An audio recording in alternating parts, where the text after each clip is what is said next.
సిగ్గుందా లేదా అని మేము అడుగుతున్నాం.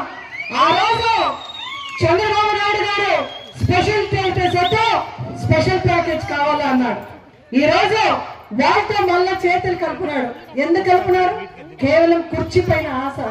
కుర్చీలో కూర్చుండాలి, తర్వాత ఏదైనా చెప్తాం, మాట మాట్లాడాలి, ఏది చెప్తే అది మాట్లాడేది. ఇంట్లో ఎంతమంది ఆడపిల్లలు ఉంటే వాళ్ళందరూ కూడా 1500 ఇస్తాడట.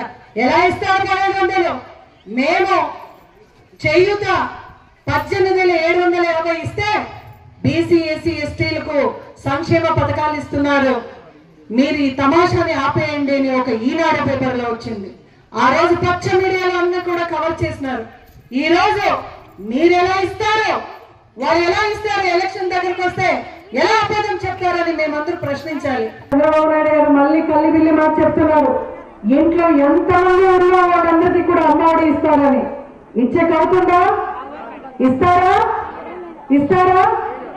ఇవ్వరు. ఆ రోజు చంద్రబాబు నాయుడు గారు ముఖ్యమంత్రి అయినప్పుడు బడ్జెట్ ఎంత వచ్చిందో, జగన్మోహన్ రెడ్డి గారు ముఖ్యమంత్రి అయినప్పుడు అంతే బడ్జెట్ వచ్చింది.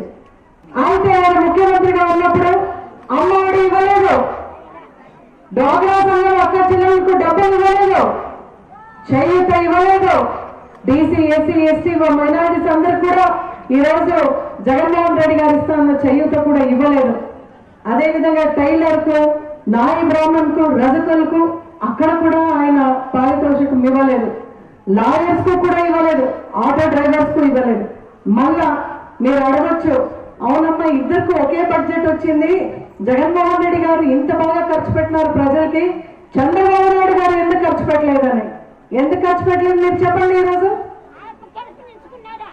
అది చిత్తశుద్ధితో పనిచేసే ముఖ్యమంత్రి, చిత్తశుద్ధితో పనిచేసే ముఖ్యమంత్రి ఎవరు? జగనన్న.